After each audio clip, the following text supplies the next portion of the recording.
Kikir kematian.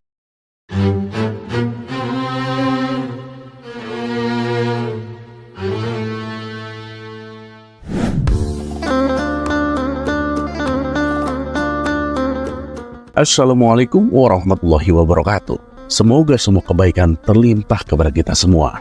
Amin ya rabbal alamin. Dikisahkan ada seorang kawan Abu Nawas yang sangat suka mengumpulkan uang sebanyak-banyaknya. Dalam waktu beberapa bulan saja ia sudah menjadi orang kaya raya. Namun sayangnya kekayaan itu justru membuatnya berubah menjadi orang yang sangat-sangat pelit. Jangankan untuk mentraktir makan kawan-kawannya, untuk bersedekah saja ia enggan mengeluarkan uang. Karena menurutnya ia bisa kaya karena sifat kikirnya tersebut.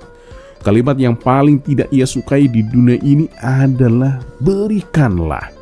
Setiap kali mendengar kata itu, wajahnya langsung memerah karena emosi. Pernah suatu hari datang seorang pengemis ke rumahnya. "Tuan, berikanlah sedekahmu.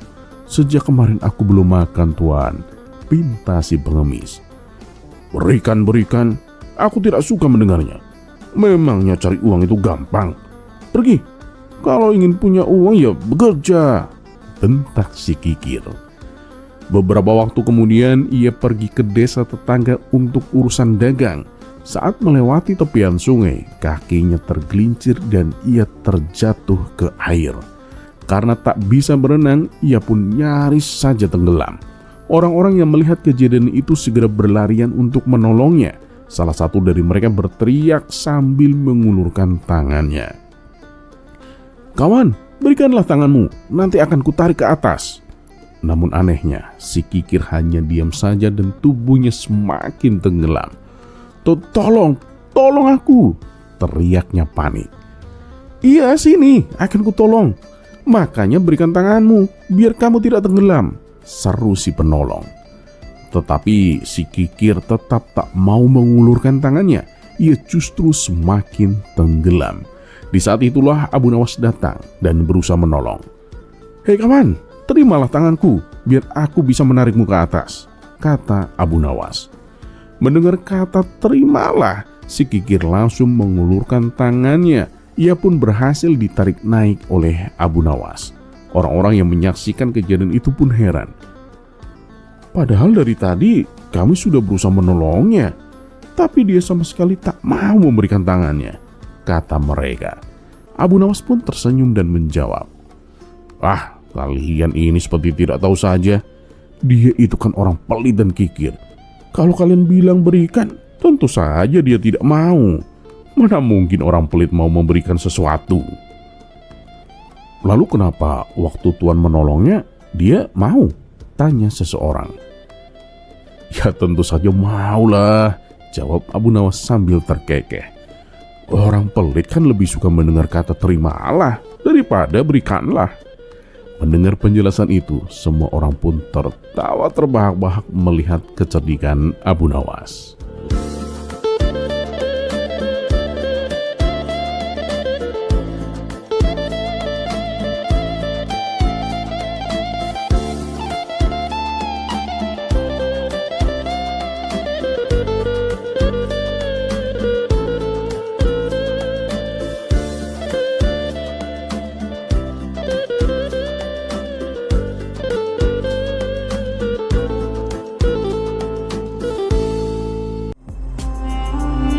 Kisah selanjutnya,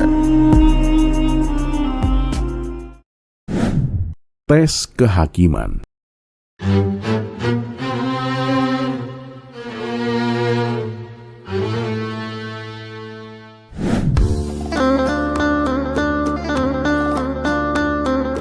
Karena sering diminta memecahkan kasus yang rumit, Abu Nawas kerap kali mendapatkan hadiah berupa pundi-pundi uang yang banyak.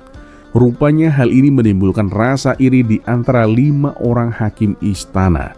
Mereka beralasan bahwa menangani kasus adalah pekerjaan para hakim, bukan tugas Abu Nawas. Kelima hakim itu pun berkumpul membahas masalah tersebut. "Enak saja Abu Nawas itu.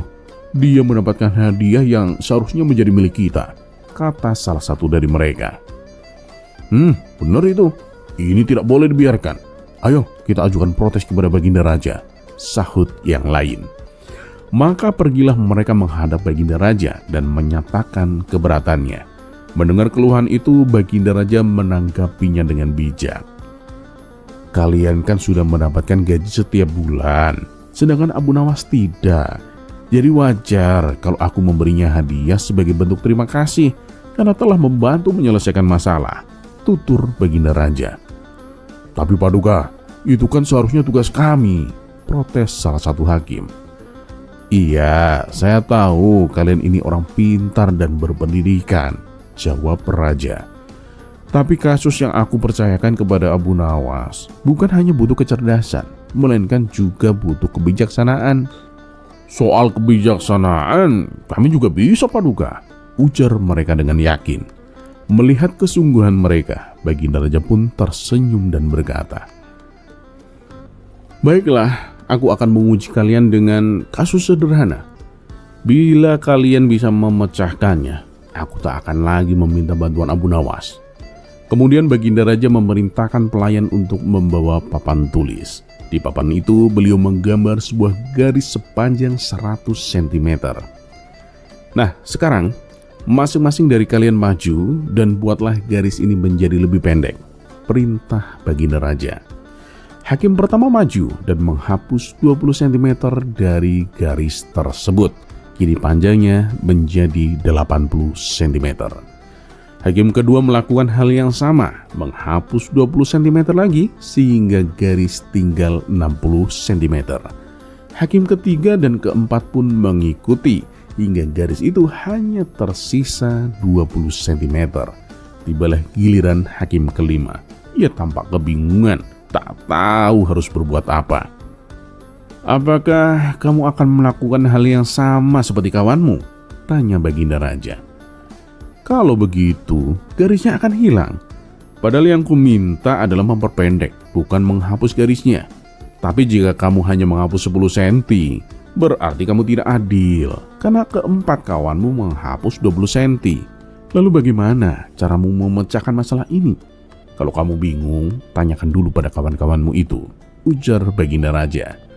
Kelima hakim itu pun berpikir keras, namun setelah sekian lama, tak ada satupun yang menemukan solusinya.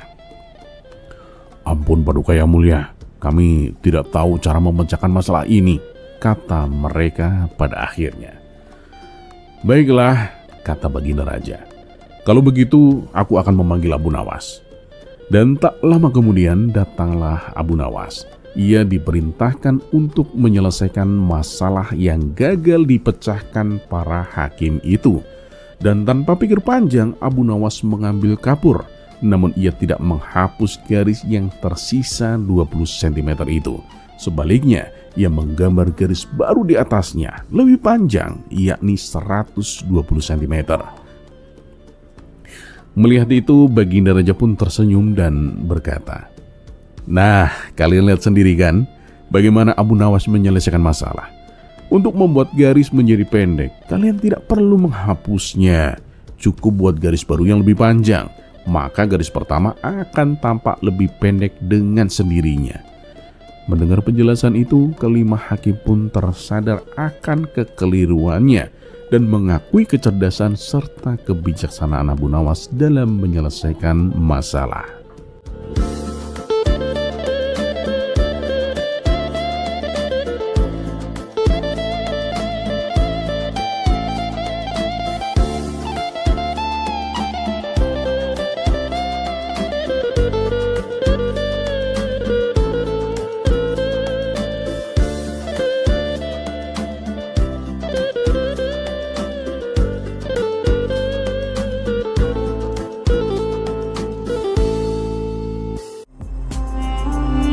Kisah selanjutnya.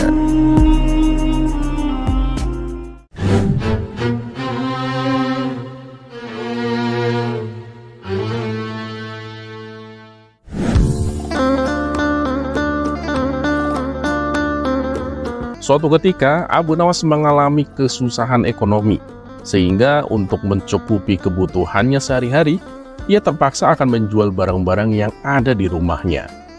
Tapi ia bingung, barang apa yang bisa laku dijual. Setelah mengamati seisi ruangan rumah, matanya tertuju pada sebuah guci tua. Guci tersebut merupakan barang antik peninggalan dari mendiang ayahnya. Akhirnya ia pun terpaksa membawa guci itu ke toko barang antik. "Tuan, aku mau menjual guci ini," kata Abu Nawas kepada pemilik toko. Ketika si pemilik toko melihat guci tersebut, si pemilik toko merasa takjub. "Wah, ini kan barang antik. Udah sangat langka guci seperti ini.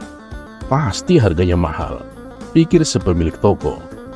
Namun karena sifat serakahnya, terbesit niat si pemilik toko untuk menipu Abu Nawas. "Ini sih guci biasa, Abu Nawas. Mana laku dijual," kata si pemilik toko berpura-pura. Mendengar hal itu, Abu Nawas pun kecewa dan hendak kembali pulang. Tapi tiba-tiba si pemilik toko mencegahnya. "Abu Nawas, memangnya kamu sedang butuh uang sampai-sampai kamu jual guci?" "Baiklah, aku akan beli gucimu," ujar si pemilik toko. "Tapi katamu ini guci biasa. Memangnya bisa laku berapa?" tanya Abu Nawas. "Ya paling cuma 5 dinar lah. Itu pun kalau kamu mau. Karena kan tujuanku membeli guci itu semata-mata hanya untuk menolongmu, Abu Nawas," ujar si pemilik toko. Akhirnya keduanya pun sepakat. Guci Abu Nawas terjual dengan harga 5 dinar. Beberapa hari kemudian, Abu Nawas dipanggil Baginda Raja untuk datang ke istana. Maka berangkatlah ia memenuhi panggilan rajanya itu. Singkat cerita, sampailah Abu Nawas ke istana dan menghadap Baginda Raja. "Abu Nawas, tempo hari istriku membeli sebuah guci di toko antik. Aku lihat-lihat guci itu persis seperti guci milik mendiang ayahmu. Memang kamu menjualnya?" tanya Baginda Raja. "Iya Paduka, saya menjualnya karena sedang butuh uang," jawab Abu Nawas. "Oh, ya sudahlah. Berapa kamu menjualnya?" tanya Baginda Raja kembali. 5 dinar Paduka," jawab Abu Nawas. "Apa? 5 dinar? Apa aku nggak salah dengar? Itu kan guci antik yang langka. Harganya bisa sampai 200 dinar Abu Nawas," kata Baginda Raja. "Waduh, saya sendiri juga tidak tahu Paduka. Soalnya si pemilik toko bilang kalau itu hanya guci biasa." Berarti saya kena tipu ini," sesal Abu Nawas. Mendengar hal itu, Baginda Raja pun ikut merasa geram. "Jangan khawatir Abu Nawas, aku akan panggil dia untuk mempertanggungjawabkan perbuatannya," ucap Baginda Raja. "Tidak usah Paduka, saya sudah punya cara lain untuk memberinya pelajaran," ujar Abu Nawas. Kemudian pada keesokan harinya, Abu Nawas kembali mendatangi toko penjual barang antik tersebut. "Wahai kawanku Abu Nawas, apa yang bisa saya bantu?" kata si pemilik toko menyambutnya. "Aku mau menjual poci ini. Apa kamu mau membelinya?" tanya Abu Nawas. "Coba lihat sini pocinya," pinta si pemilik toko. Setelah ia mengamati dengan seksama, ternyata itu hanyalah poci biasa yang harganya paling cuma 5 dinar. "Mau jual harga berapa pocimu ini?" tanya si pemilik toko. 200 dinar, jawab Abu Nawas. "Apa? 200 dinar?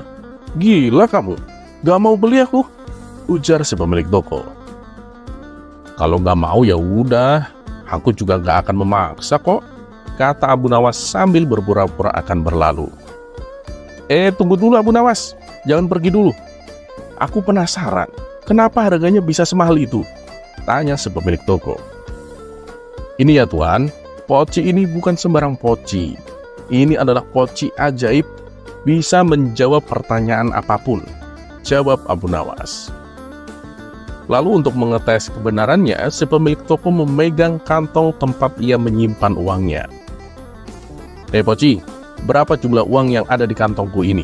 tanya si pemilik toko. Abu Nawas berpura-pura mendekatkan poci itu ke telinganya, seolah-olah ia mencoba mendengarkan sesuatu dari poci itu. Kemudian Abu Nawas mengangguk-ngangguk seakan-akan baru saja diberitahu oleh si poci. Jumlahnya ada 50 dinar dan 770 dirham, jawab Abu Nawas. Si pemilik toko pun menjadi terkesan dan akhirnya ia pun bersedia membelinya dengan harga 200 dinar. Setelah transaksi selesai, Abu Nawas pun lalu pulang dengan membawa uang 200 dinar. Tidak berapa lama kemudian, selepas kepergian Abu Nawas, si pemilik toko mencoba menghitung kembali uang yang ada di kantongnya. Ternyata jumlahnya tidak sesuai dengan jawaban Abu Nawas. Dia bilang jumlahnya 50 dinar dan 770 dirham. Lah, ini ternyata jumlahnya 67 dinar dan 400 dirham. Kurang ajar, Abu Nawas telah menipuku, pikir si pemilik toko dengan penuh amarah. Ia pun segera pergi mendatangi rumah Abu Nawas. Ya Abu Nawas, kamu penipu. Jumlah uang yang kamu sebutkan tidak sesuai dengan isi kantongnya, hardik si pemilik toko. Tapi dengan entengnya, Abu Nawas menjawab, "Loh, kamu kan bertanya kepada Poci, bukan kepada aku. Poci itu memang tidak pernah berbohong. Yang kamu dengar itu kan jawaban dariku, bukan dari Poci," jelas Abu Nawas.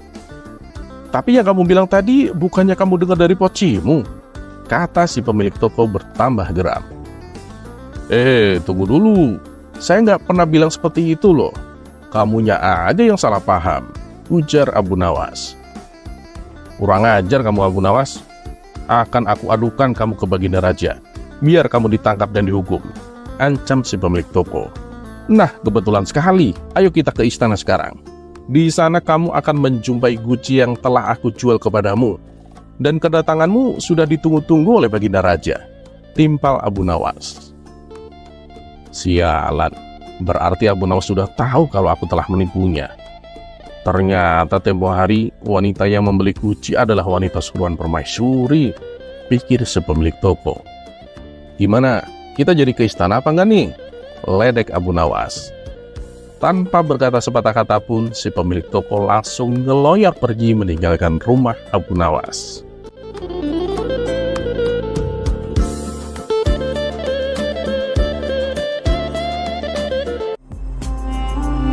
Kisah selanjutnya.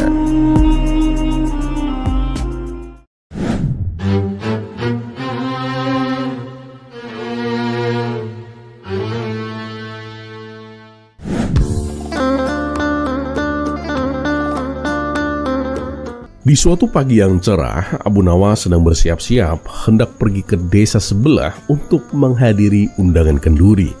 Ia sudah memakai sorban terbaiknya, yang sebenarnya juga sudah agak longgar karena karetnya sudah aus. Tapi tetap ia pakai karena yang penting kan niatnya. Namun ada satu hal yang membuatnya bingung. Siapa yang akan menggantikan dirinya mengajar di majelis hari itu? Tidak mungkin dibiarkan kosong begitu saja.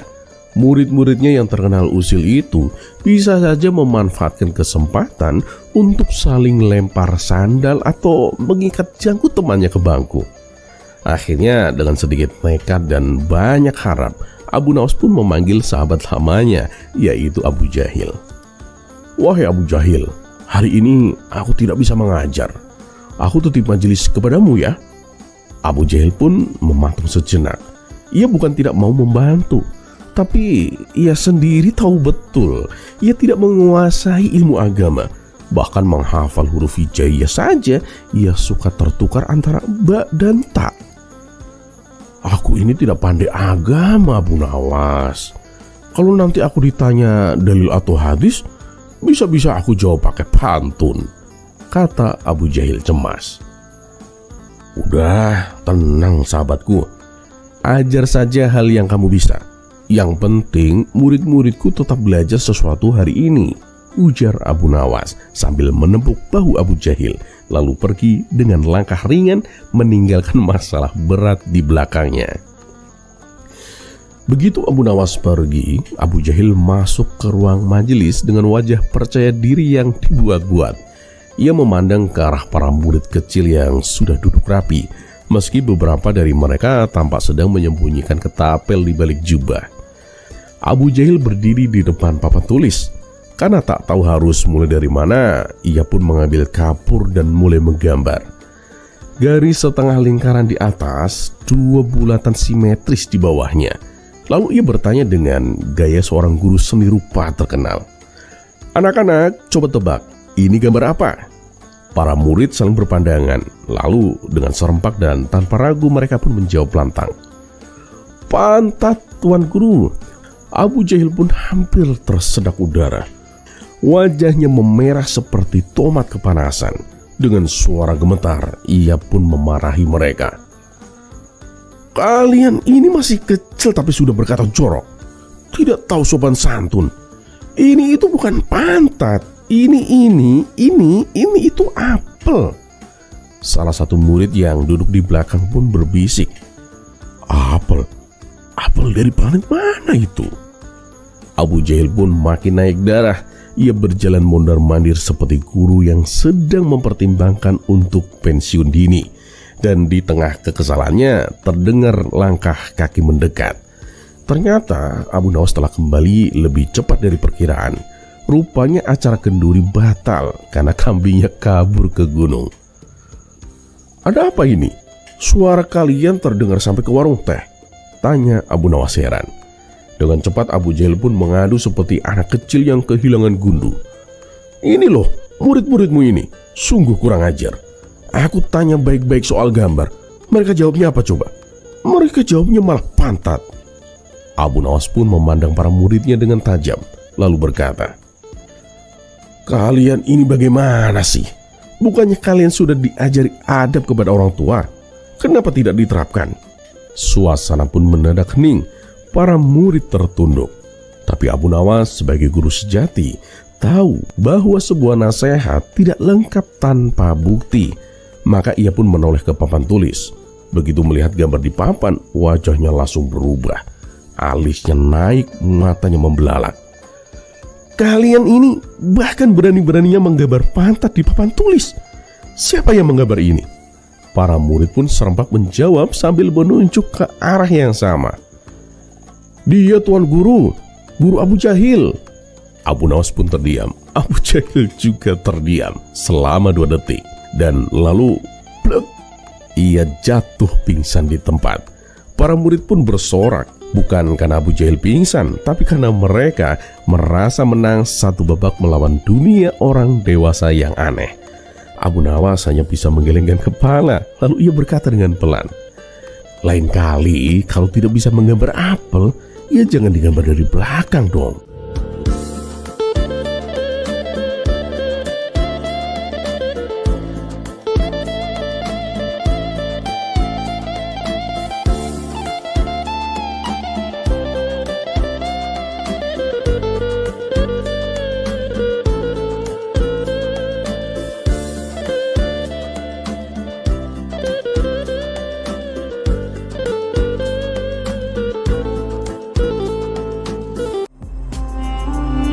Kisah selanjutnya.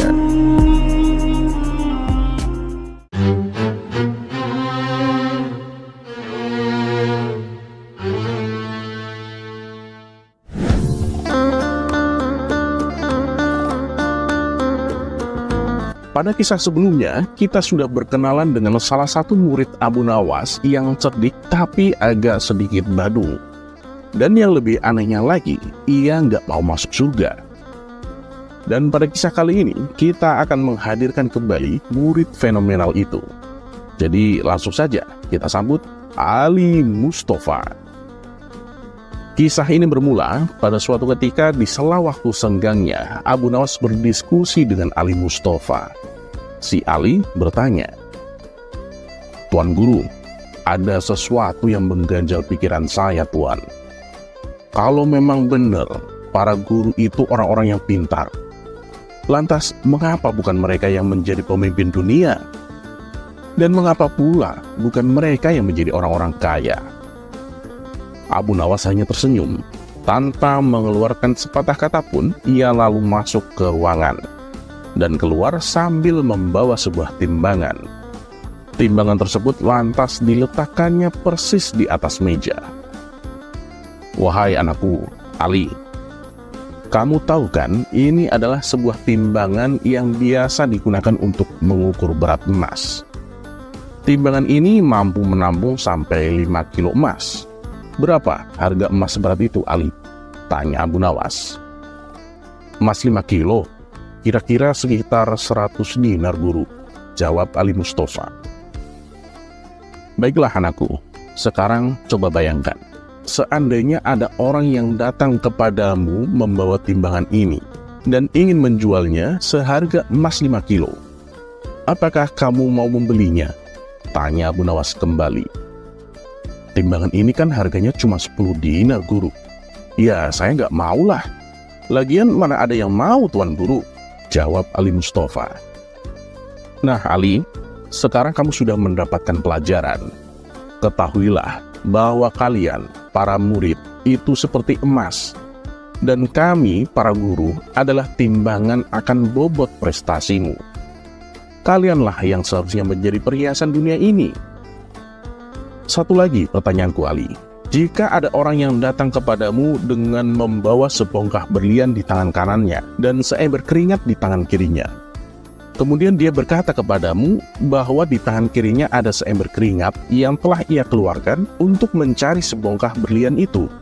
Tanpa keringat itu tentu tidak akan ada berlian. Dan dia memintamu membeli keringat itu dengan harga yang sama seperti harga berlian. Apakah kamu mau membeli keringatnya? Tanya Abu Nawas. Tentu saja saya nggak mau, Tuan Guru, jawab Ali Mustafa dengan ekspresi agak sedikit mengerti arah pembicaraan gurunya itu. Nah, memang begitulah Ali. Orang hanya akan membeli berliannya dan mengabaikan keringatnya. Biarlah kami para guru menjadi keringat itu, dan kalianlah yang menjadi berliannya, tutur Abu Nawas. Mendengar penuturan Abu Nawas, Ali Mustafa menangis dan memeluknya. Tuan Guru, betapa mulianya hati kalian. Betapa ikhlasnya hati kalian. Terima kasih Tuan Guru, kami tak akan bisa melupakan kalian, kata Ali Mustafa. Biarlah keringat itu menguap mengangkasa menuju alam hakiki di sisi ilahi Robi. Karena hakikatnya akhirat lebih mulia daripada segala pernak-pernik di dunia ini, Ali, balas Abu Nawas.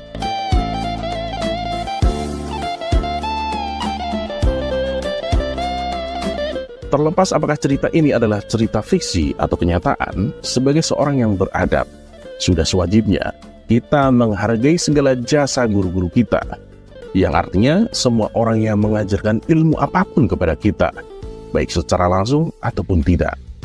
Semoga bermanfaat, dan seperti biasa, terima kasih. Wassalamualaikum warahmatullahi wabarakatuh.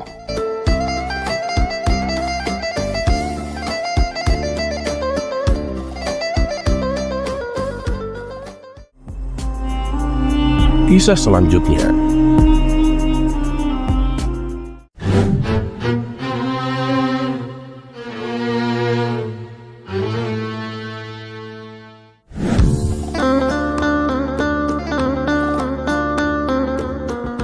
Pada suatu hari, Baginda Raja memanggil Abu Nawas ke istana. Baginda Raja yang selalu terkesan dengan cara berpikir Abu Nawas, kali ini memiliki pertanyaan yang menurutnya akan sulit dijawab. Abu Nawas, katakan kepadaku, seberapa pentingkah kita menghormati seorang Habib keturunan Nabi? Dan apa hukum yang mengatur hal ini? Tanya Baginda Raja sambil tersenyum, menunggu jawaban cerdas dari Abu Nawas. Abu Nawas tersenyum dan kemudian menjawab, Paduka, pertanyaan Anda ini sangat bijaksana, dan saya sungguh tak menduga dengan pertanyaan ini. Dan pembahasan dari pertanyaan Paduka ini sangat berbahaya, dan bisa saja menimbulkan banyak pertentangan. Tapi berhubung Paduka yang bertanya, saya akan berusaha sebaik mungkin untuk menjawabnya. Menghormati seorang Habib keturunan Nabi memang penting, Paduka. Tetapi ada cara untuk memahami seberapa pentingnya itu. Baginda Raja yang penasaran kemudian bertanya, lalu bagaimana caranya kita mengetahui seberapa penting menghormati mereka, Abu Nawas?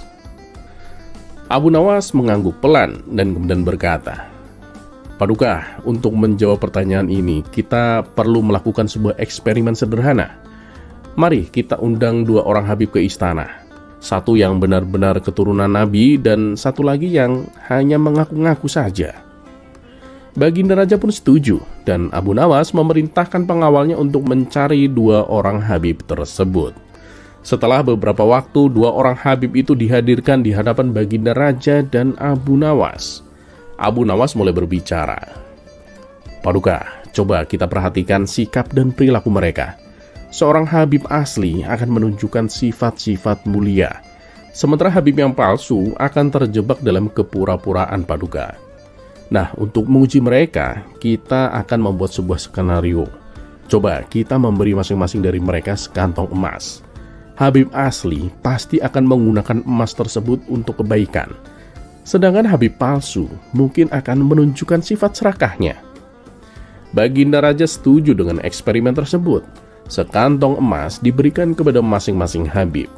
Habib pertama yang asli segera mengucapkan syukur dan berkata bahwa ia akan menggunakan emas tersebut untuk membantu fakir miskin dan membangun fasilitas umum.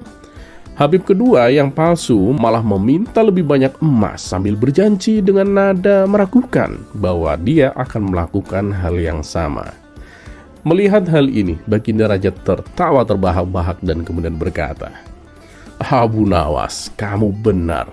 Habib asli itu menunjukkan sifat-sifat yang mulia, sementara Habib palsu terungkap dengan sifat serakahnya." Abu Nawas tersenyum dan kemudian menambahkan, "Paduka yang mulia, hukum menghormati seorang Habib keturunan Nabi adalah menghormati mereka yang benar-benar menunjukkan sifat-sifat mulia dan keteladanan. Jika mereka hidup sesuai dengan ajaran Nabi, maka mereka memang pantas dihormati. Tapi jika mereka hanya mengaku-ngaku dan tidak menunjukkan akhlak yang baik, maka kita harus bijak dalam menghormati mereka." Baginda Raja mengangguk, tersenyum dan kemudian berkata, "Abu Nawas, engkau selalu punya cara untuk mengajarkan sesuatu dengan humor dan kebijaksanaan. Hari ini aku belajar banyak darimu."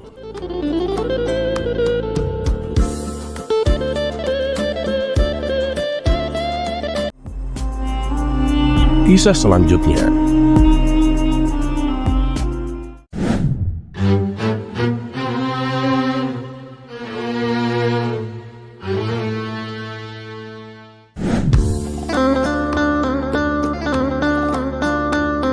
Pada suatu pagi, Abu Nawas berjalan-jalan di pasar kota.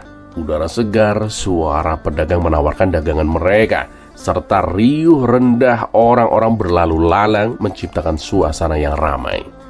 Saat asik menikmati pemandangan, ia melihat sesuatu yang aneh. Salah satu seorang kawannya sedang berjalan membawa 2 ekor keledai.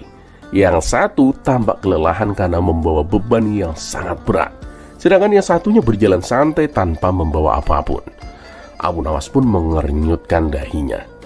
"Ada yang tidak beres di sini," gumam Abu Nawas. Ia pun menghampiri sahabatnya itu dan bertanya, kawan, kenapa tidak kamu bagi saja beban ini? Lihatlah, keledai pertama hampir pingsan, sementara keledai yang kedua malah berjalan santai tanpa membawa apapun." Kawannya pun menoleh dan tersenyum. "Tenang Abu Nawas, aku punya rencana. Keledai ini masih kuat, jadi biar saja dia bekerja keras dulu. Kalau nanti dia sudah tua dan lemah, barulah aku akan menggunakan keledai yang satunya."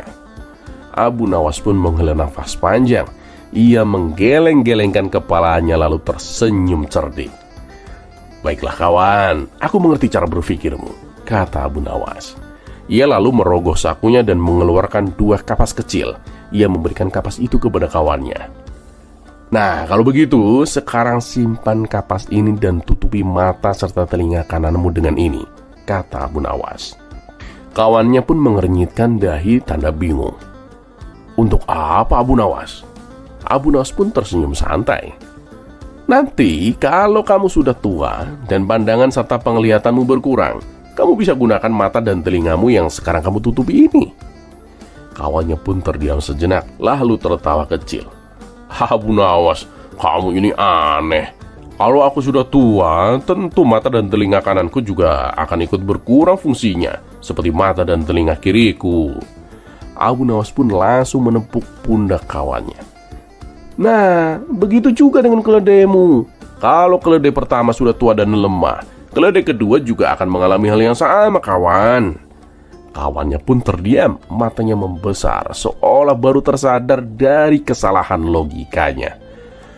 "Astagfirullah, aku tidak memikirkan itu, Abu Nawas," serunya sambil menggaruk kepalanya. Akhirnya tanpa membantah lagi, ia pun segera membagi beban di antara kedua keledainya. Kini kedua keledai itu pun berjalan dengan ringan, tidak ada yang kelelahan sendirian. Abu Nawas pun tersenyum puas melihat sahabatnya berubah pikiran. "Pelajaran ini gratis, kawan," kata Abu Nawas sambil berlalu. Kawannya pun hanya bisa tersenyum malu.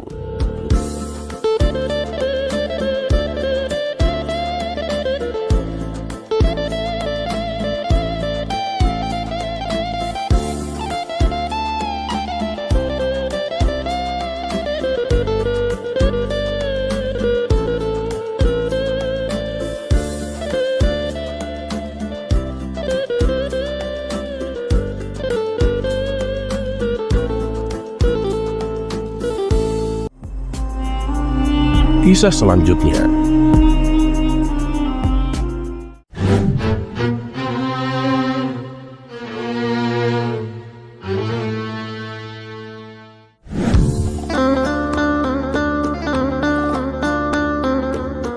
Memanglah pantas peribahasa jodoh nggak kemana, garam di gunung, asam di laut, akhirnya ketemu juga di panci. Seperti pada kisah kali ini, yang mana kisah ini diawali dari suatu ketika Abu Jahil dan kedua temannya hendak melakukan suatu pengembaraan. Sebenarnya Abu Jahil sudah mengajak Abu Nawas untuk ikut serta bersamanya. Tapi karena Abu Nawas sedang mendapat tugas dari Baginda Raja, ia pun terpaksa tidak jadi ikut. Dan singkat cerita, berangkatlah Abu Jahil dan kedua temannya melakukan sebuah pengembaraan itu. Setelah menempuh perjalanan yang cukup lumayan jauh, sampailah mereka berdua di sebuah negeri, di mana negeri tersebut ternyata dipimpin oleh raja yang bengis. Bahkan baru saja memasuki gerbang kota, tiba-tiba beberapa prajurit menangkapnya. "Siapa kalian?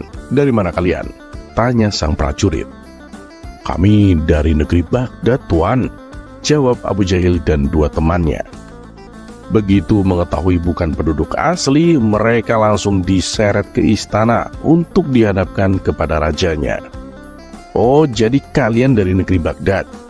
Untuk apa kalian datang kemari? Atau jangan-jangan kalian ini mata-mata?" bentak sang raja. "Ampun Tuan Raja, kami hanyalah rakyat biasa," jawab Abu Jahil.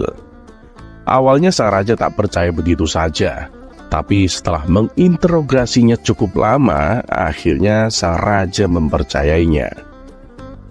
"Baiklah, karena kalian adalah seorang tamu, maka kami akan melayani kalian. Kalian dipersilahkan menginap di sini selama 3 hari.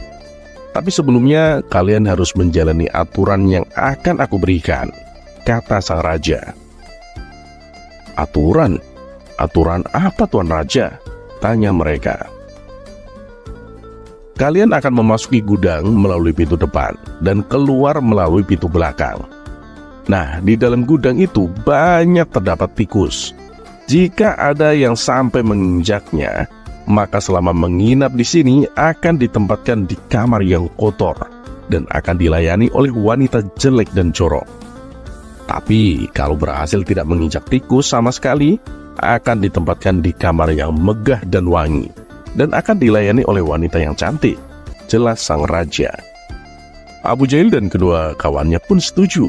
Kemudian kawan Abu Jahil yang pertama mulai melakukan tugasnya. Saat ia memasuki gudang, nasib sial dialaminya.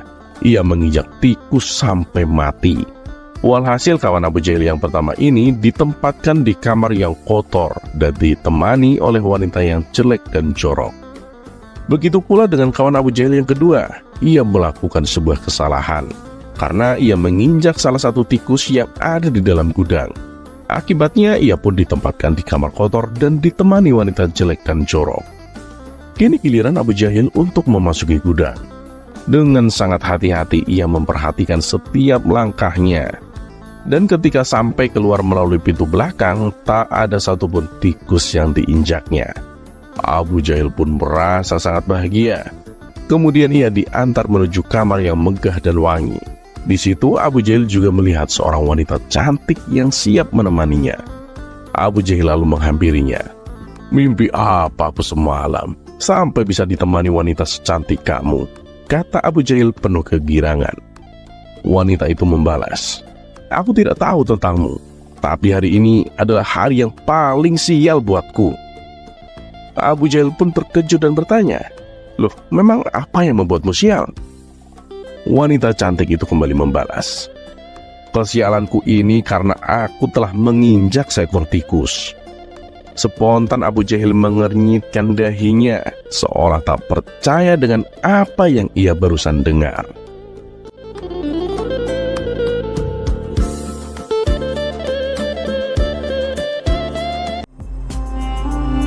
Kisah selanjutnya.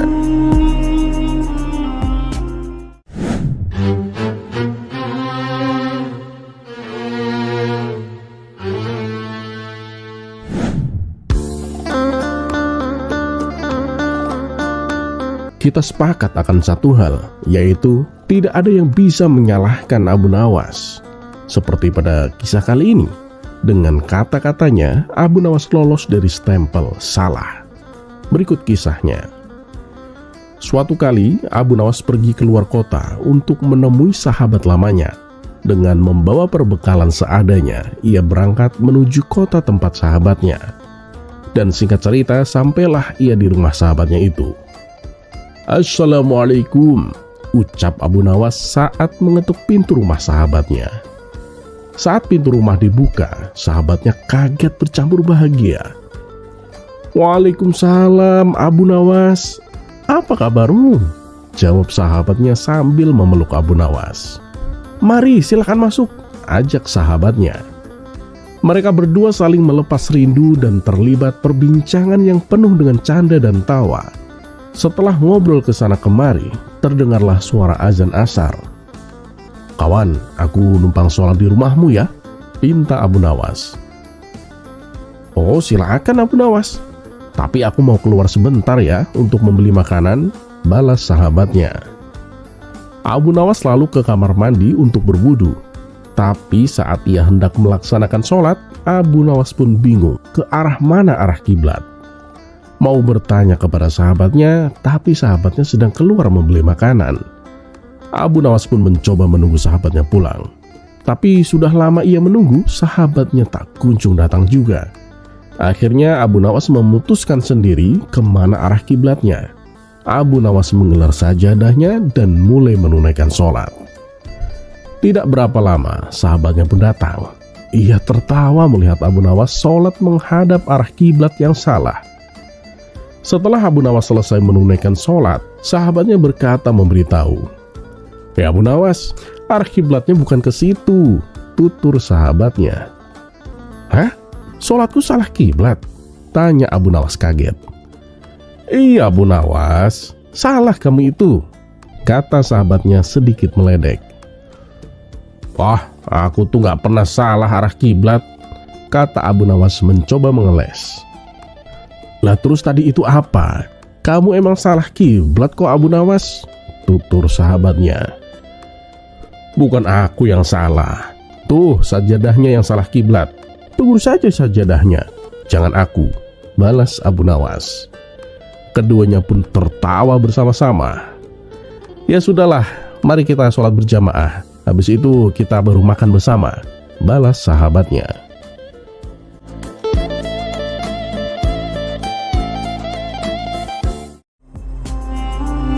Kisah selanjutnya.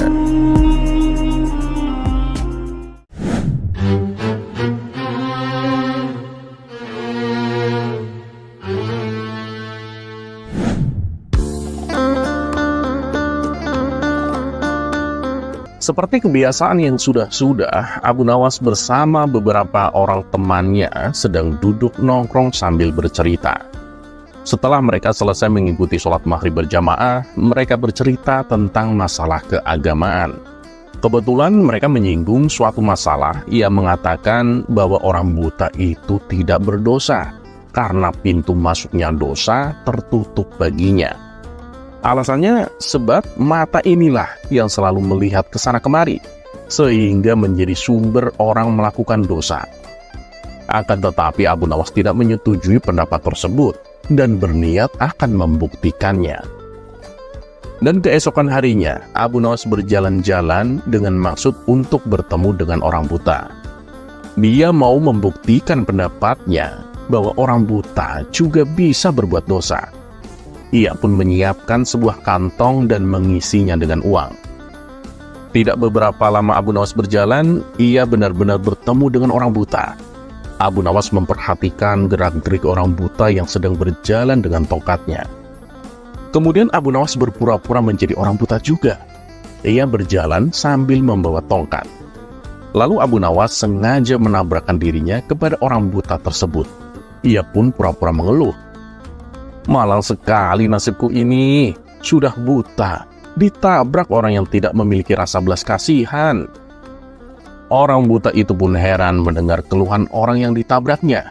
Lalu ia berkata, "Maaf Tuan, aku juga orang buta. Aku sama sekali tidak bisa melihat dan hanya dapat berjalan dengan bantuan tongkat ini. Sekali lagi saya mohon maaf Tuan. Aku sungguh-sungguh tak sengaja," ujar orang buta tersebut. "Oh, kamu juga orang buta ya?" tanya Abu Nawas pura-pura tak tahu. "Iya Tuan, saya buta. Peganglah tongkatku ini. Orang buta kan harus memakai tongkat untuk berjalan," balas orang buta itu. Maka disuruhlah Abu Nawas memegang tongkatnya. Begitu pula sebaliknya, si buta juga meraba tongkat Abu Nawas untuk membuktikan bahwa orang yang ditabraknya adalah benar-benar orang yang buta. Abu Nawas kemudian berkata, "Kalau begitu berarti kita senasib saudaraku. Gimana kalau kita mencari rizkinya bersama-sama?"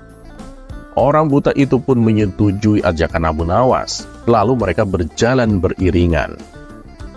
Orang buta itu yakin bahwa orang yang ditabraknya itu juga buta yang senasib dengan dirinya. Keduanya pun saling memaafkan dan terus berjalan bersama-sama untuk mencari rizki. Di tengah perjalanan, Abu Nawas berpura-pura mau kencing dan meminta tolong kepada si buta itu agar memegangkan dulu kantongnya yang penuh berisi uang. Sementara Abu Nawas berpura-pura kencing, ia terus memperhatikan tingkah laku si buta. Tampaklah si buta itu sedang meraba-raba kantong yang dititipkan Abu Nawas, hingga terbesit niat jahat di hatinya. "Wah, kantong ini banyak sekali uangnya. Lebih baik aku mengambilnya lalu pergi. Lagian dia juga nggak bakal bisa mencariku. Dia kan orang buta juga," pikir si buta tersenyum. Ia lalu meninggalkan Abu Nawas dan mencari tempat persembunyian agar Abu Nawas tak dapat menemukannya. Sementara Abu Nawas yang sedari tadi memperhatikannya berpura-pura mencari si buta dan meminta pertolongan kepada Tuhan. "Ya Allah, malang benar nasibku ini. Tadi ditabrak orang, sekarang uangku juga dibawa lari. Sial benar nasibku ini ya Allah. Semoga orang yang mengambil uangku terkena lemparan batu ini, biar dia tahu rasa." Setelah itu dengan jitu Abu Nawas melempar batu ke arah si buta dan persis mengenai kepalanya.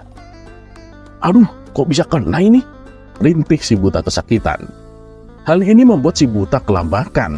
Ia pun segera beranjak pergi mencari tempat lain untuk bersembunyi.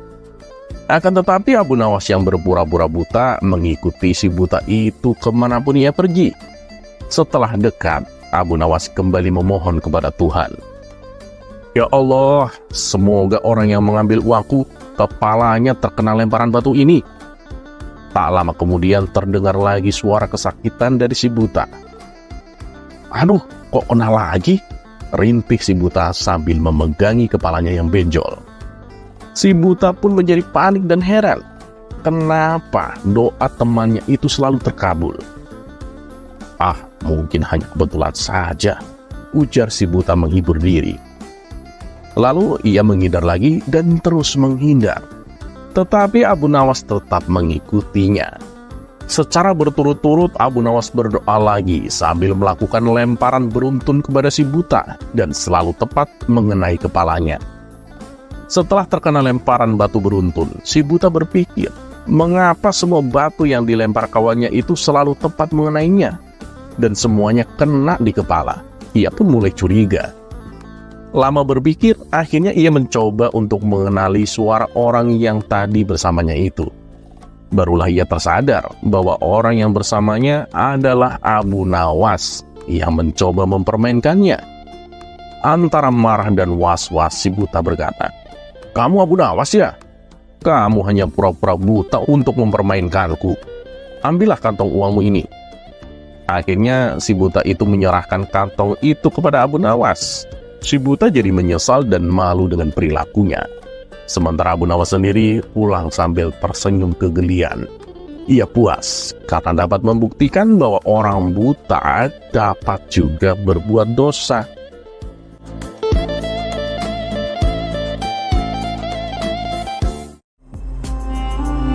Kisah selanjutnya.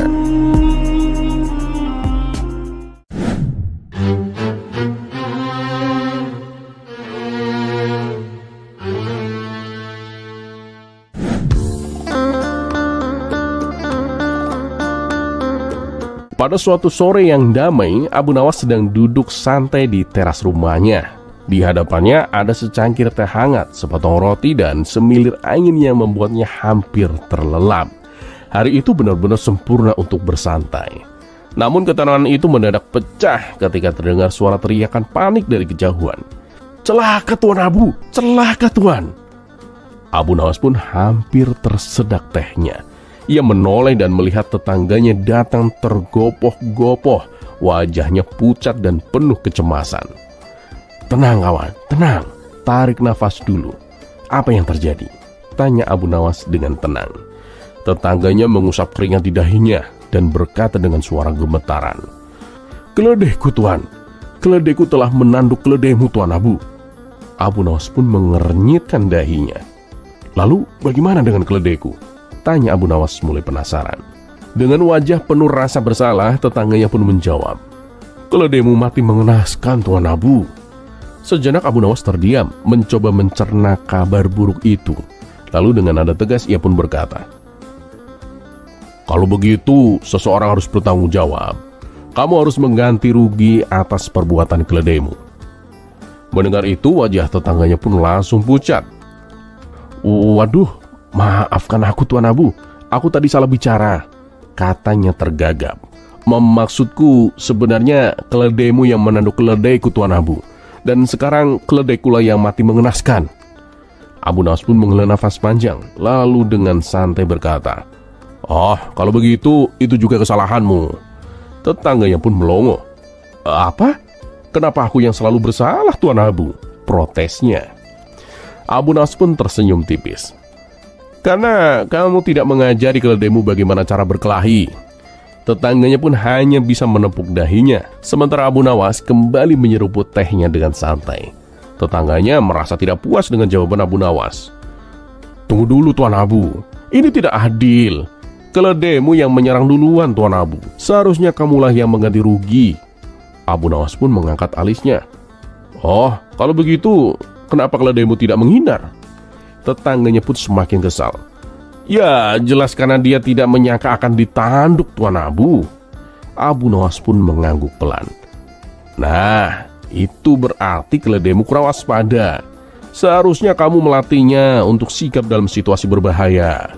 Tetangganya pun semakin bingung. "Apa hubungannya itu dengan aku Tuan Abu?"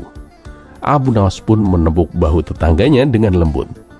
"Begini kawan, jika seseorang membiarkan anaknya tumbuh tanpa bekal ilmu dan keterampilan, lalu anak itu mendapatkan masalah, siapa yang disalahkan?"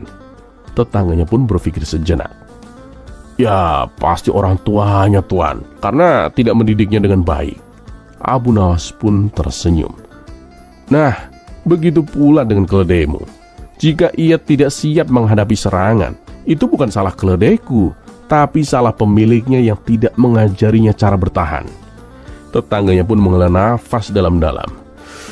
"Astagfirullah, aku datang ke sini untuk menuntut keadilan, malah aku yang dimarahi." Abu Nawas pun terkekeh. "Aku tidak marah. Aku hanya menjelaskan kenyataan. Dan keledaimu sudah pergi ke alam lain.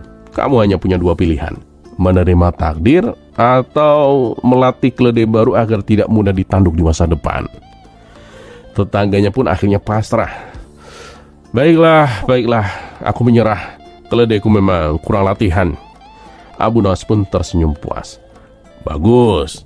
Nah, sekarang kamu mau teh? Tetangganya pun melirik cangkir yang ada di meja. Baiklah Tuan Abu, setidaknya biar aku bisa menenangkan diri. Keduanya pun duduk bersama, minum teh, dan sore itu pun kembali menjadi damai, meskipun satu keledai telah gugur dalam pertempuran.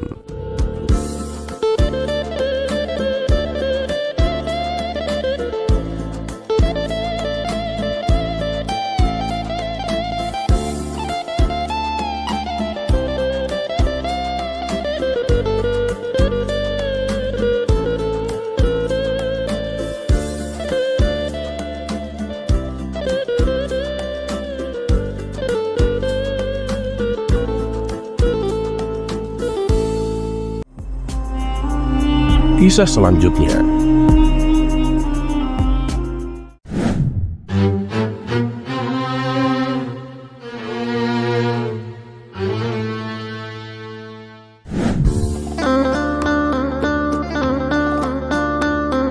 Pada suatu sore, Abu Jahil duduk termenung di bawah pohon sambil memandangi seekor kucing yang asik mengejar ekornya sendiri. Wajahnya tampak sangat serius, seperti seorang filsuf yang sedang memikirkan makna kehidupan. Melihat sahabatnya yang seperti itu, Abu Nawas pun mendekat dan bertanya, "Abu Jahil, kenapa kamu duduk termenung seperti kura-kura kehilangan cangkangnya?" Abu Jahil pun menghela nafas panjang.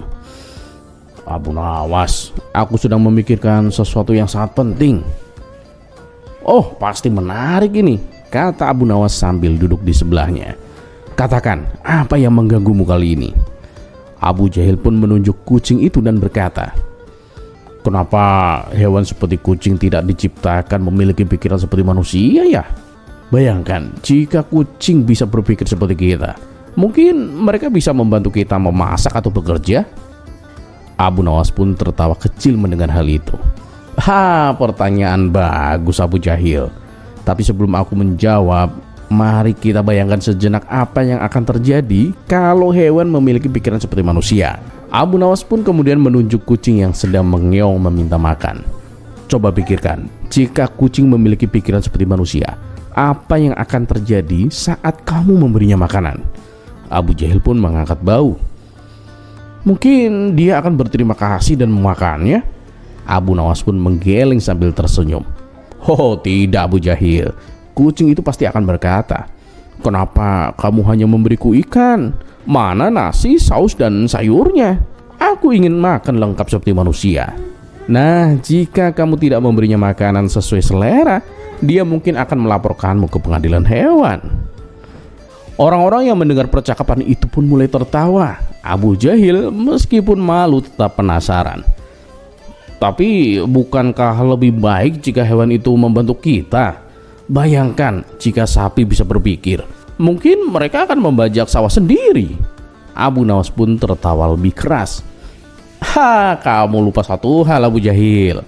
Kalau sapi bisa berpikir seperti manusia, mereka mungkin akan berkata, 'Kenapa aku harus bekerja keras membajak sawah?